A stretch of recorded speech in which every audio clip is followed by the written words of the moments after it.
that is a pinprick of light in a very dark moment. And here's a news segment here, and I'm going to play this. It's slightly sped up to try to avoid copyright, but we need to comment on how this is being portrayed and received by the media as much as actually just stand with this student here who did nothing wrong, including the Instagram post that Zionists took issue with, which we'll look at in depth because it's being censored. But here is how this, I think NBC News Channel 4 is covering this.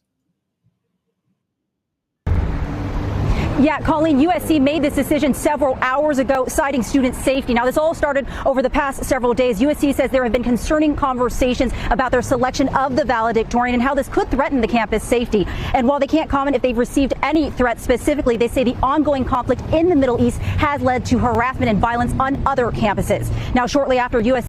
Now, let's just break that down a little bit. This threat of violence. And who is the implied violent actor here?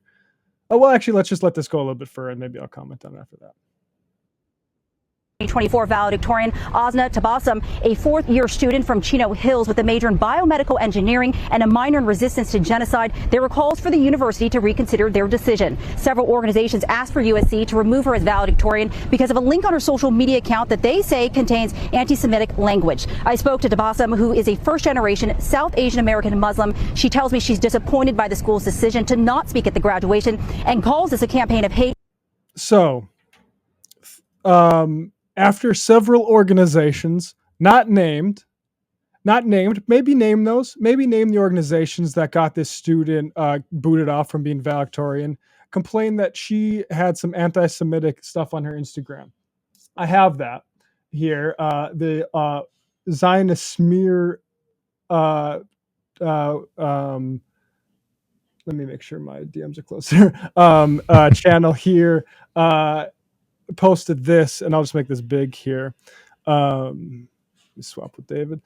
Breaking: USC valedictorian Asna Tabassum will not be allowed to speak during commencement after outrage ensued following her authoring an anti-Semitic social media post on her Instagram.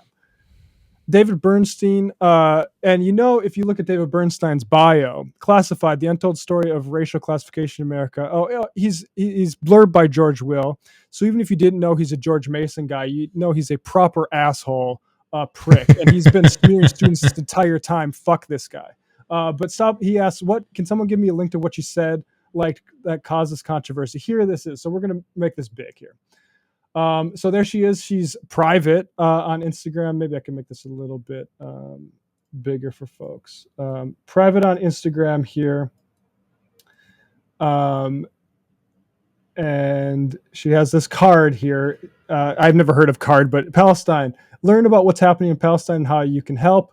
Introduction, basic stuff. Palestine is a country located in the Levant in Western Asia, borders Lebanon, Syria, Jordan. Currently, it has been occupied by the state of Israel, a Jewish ethnic state established by Zionists in 1948.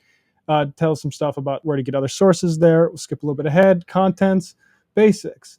Here's a part. Let's see if we can find any anti-Semitism in this. What are the two solutions? Two-state solution advocates for both Israel and Palestine to exist alongside one another as sovereign states. However, the solution is not really a solution at all because it is merely another form of Zionism. I agree with that. That's why we support a one-state solution here. But they also say one-state solution advocates for one state in which both Arabs and Jews can live together. However, a one-state solution under the Israeli government would essentially mean that Palestinian people would completely be under the state of Israel in every way imaginable. They continue. One Palestinian state would mean Palestine liberation and the complete abolition of the state of Israel. This way is the only way towards justice. Both Arabs and Jews can live together without an ideology that specifically advocates for the ethnic cleansing of one of them. Palestinians would be allowed to return home, and millions of Palestinians would not have to live under occupation apartheid. Let's just scan a little bit further, see if there's anything else. Books, just recommend some books there. I've read several of those. I don't recognize any of those people to be anti-Semites. And I recognize basically all of them. History, just some history stuff here. Palestine, again, like this is all basic stuff. The beginning of Zionist colonization, it talks about this is just facts. And if anybody, I challenge anybody to talk about any problem here. Nonetheless, let's just let this play out a little bit more because this student had to run away from that card even, which again, I don't think said anything anti-Semitic. And I say that, I think it pretty comfortably, but let's just let this go a little bit further. USC released a community message on their decision, saying in part, the decision is not only necessary to maintain the safety of our campus and students, but it is consistent with the fundamental legal obligation, including the expectations of federal regulators that universities act to protect students and keep our campus community safe. It applies the same values and criteria that we have used in the past to guide our actions. In no way does it diminish the remarkable academic achievements of any student considered or selected for valedictorian. To be clear, this decision has nothing to do with freedom of speech. There is no free everything to do with that. How is not speaking at graduation not a diminishment of your achievements? That would have been one of the achievements. And let's be clear about this threat of violence. I am unaware of Zionist students being attacked. That would be bad. I am aware of students, say, in Vermont. 3 students supporting Palestine got shot in Burlington, Vermont because of that. Like, that's who this violence is about. This so-called security threat emerged after this young lady, who is a minor in genocide studies and valedictorian, was placed as speaker after Zionist groups smeared her as anti-Semitic. The threat to security is from Zionists, if it exists at all, and it should be one that that any college should be willing to face. You should have her up there, and if you need extra security because we can't trust Zionists not to do anything and disruptive, then you deal with them then. But like this idea, because I think what's implied here when they say, "Oh, it's a safety thing," like some sort of car bombing is going to happen by some Hamas. 100%. Right? And I'm sorry, I think it's important, to talk about, that implication. Which, yes, what group is being implied here? It's certainly not the people supporting the genocide; it's the people who opposing it. And 2, you look at like my hometown, where I live, where there was a brutal stabbing of a young Palestinian outside after a Palestinian march, right by the University of Texas's campus, right? Something that has now been recognized as a hate crime. And that person was stabbed because they were marching for a free Palestine. Now, what has been the response from the state government and the University of Texas system? In fact, it has been Greg Abbott making an executive order demanding that Texas universities accept and use this hyper-reactionary definition of anti-Semitism, which conflates any kind of criticism of the state of Israel with anti-Semitism, right? Talking about this again, and using the same kind of language of in response to safety concerns, not the safety concerns of the 35,000 plus who have now been murdered by the Israeli government, not the safety concerns of Palestinian Americans here in Texas and all across this country. It's a way to attack speech. And what we're seeing is I think one of the more egregious examples of the attack on basic democratic principles, rights of freedom of speech in this country. Every single university administrator who participates in that should be ashamed of what they're doing. Yeah. Let's just play this a little bit more here. There's some else I want to comment on. At commencement, the issue here is how best to maintain campus security and safety, period. Tabassum also released a statement saying in part, as your class valedictorian, I implore my USC classmates to think outside the box, to work towards a world that cries for equality and human dignity are not manipulated to be expressions of hatred. I challenge us to respond to ideological discomfort with dialogue and learning, not bigotry and censorship. And I urge us to see past our deepest fears and recognize the need to support justice for all, including the Palestinian people. The director of campus rights advocacy for the Foundation for Individual Rights and Expression, a free speech group, Alex Morey, commented on USC's decision. They will help themselves by adopting positions of, for example, institutional neutrality, where they say we're not going to take political sides one way or the other, and also by standing by their really strong free speech principles in every instance, so that when something really controversial like this pops up, students, faculty, they know where USC is going to stand. Now, I wanted to include that because I have a little bit of heat for these organizations. Fire. I think that statement is atrocious. To say you got yourself into this, implying that there's been a earlier failing. Like, here's the thing: to say this is actually controversial, and these previous things that people have been upset about on campuses aren't, is to me that's about you and maybe your hangups ideologically. Because what I read, and maybe I'm being too sensitive here, but is that when students complain about, say, Charles Murray doing IQ science on campus, that if administrators don't stand up for that, then what can they complain when something like this happens? Now, both of those, Charles Murray's bell curve shit and Zionism, are racist ideas. Whether to say one is controversial and one isn't, I think is a problem. And I think I think we need to reckon with the fact that these sort of free speech organizations, going back to Index on Censorship, when Noam Chomsky had an issue with them in the 70s because of criticism of Israel, what PEN America or the PEN Foundation is going through right now, which is supposed to be a free speech organization, but again, like criticizing people and throwing people under the bus for support of Palestine. This cannot be a simple, you have to support whoever saying whatever. You have to say that what this young lady is saying is righteous and should be allowed there. And if you should allow unrighteous speech elsewhere, that's fine. But this sort of pussyfooting around, like I have a big problem with this.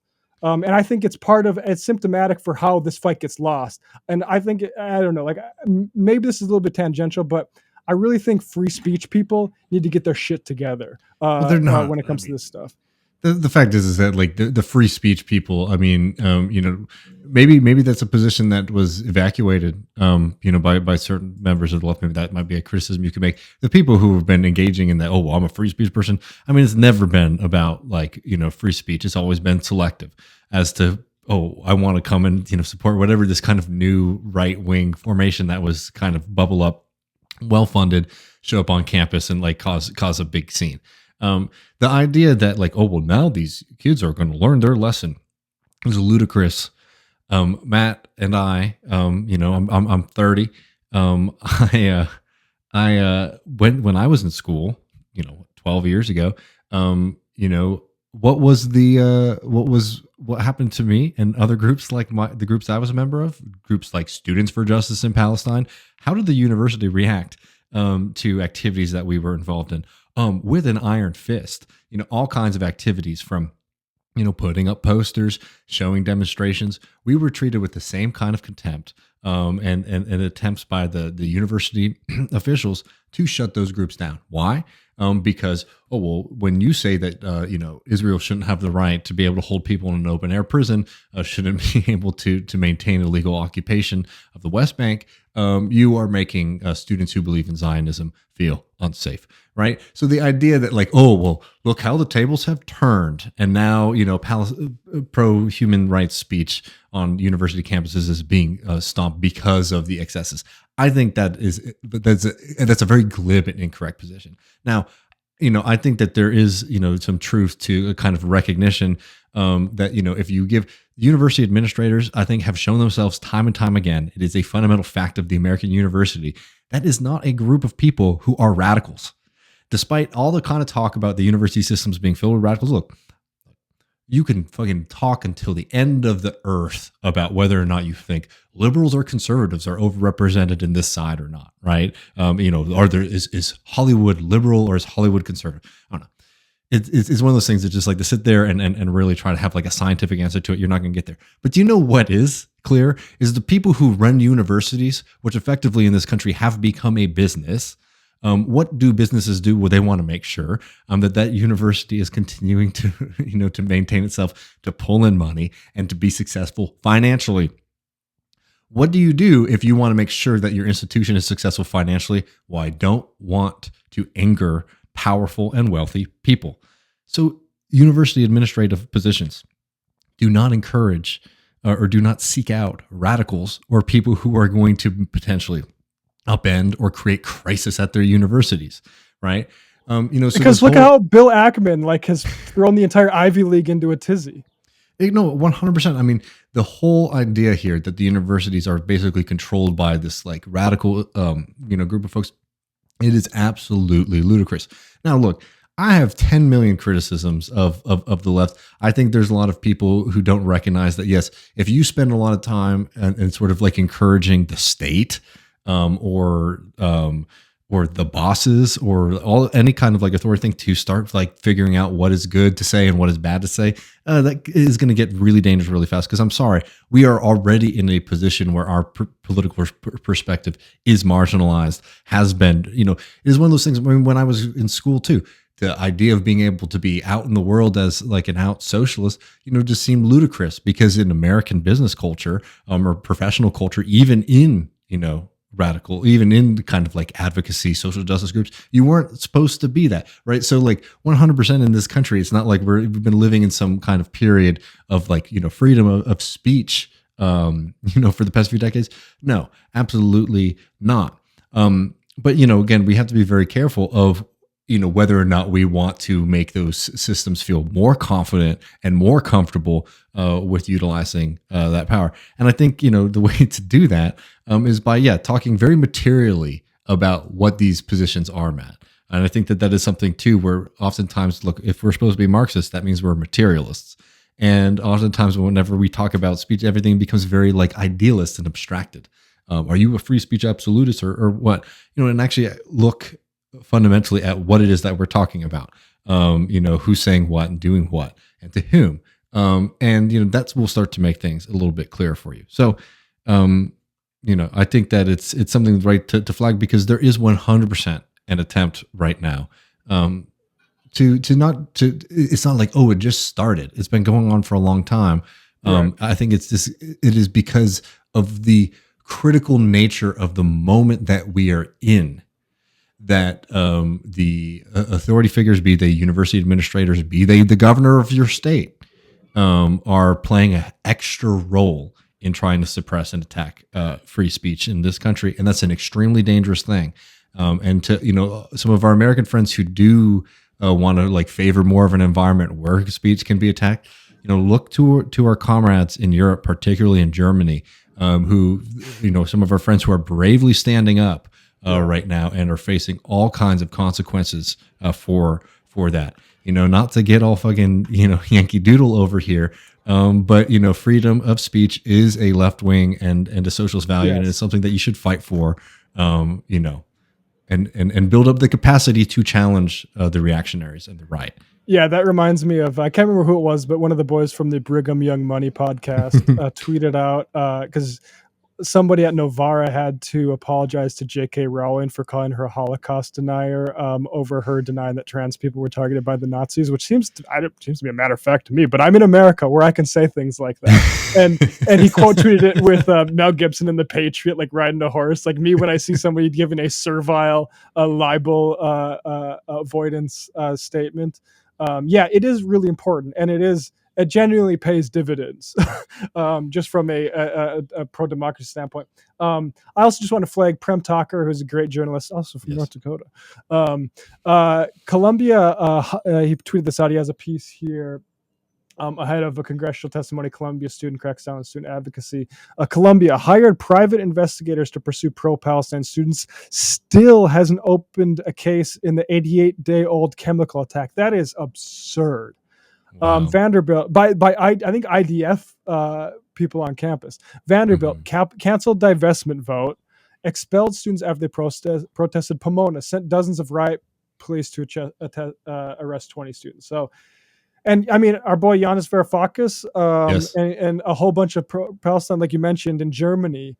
I mean, we are seeing an absolute assault, and it is on sort of lines that we have seen this assault coming from, because again, like all this was preceded by BDS and the sort of insane legislative assault on that. And it is time to, I mean, I played that up top, the Rua Benjamin speech. Like, we need way more of that because we're seeing a lot of cowardice unfolding by these administrators. Yes, 100%. There's only so much speech that we can do on this side of it. If you want to come into the real free speech zone, no holds barred side of it, come to the postgame 165. Matt and I will be taking y'all's questions from the Discord. We also have some fun video and things like that. For all of y'all, we're going to be talking about everyone's favorite boy, Elon Musk. You won't want to miss that. We'll be over there in just a couple minutes. Thank you so much to Matt, and thank you to Asal for joining us. It's always wonderful having people like that on this program. Everyone, we appreciate you so much, and come hang out with us, patreon.com/leftreckoning to see it.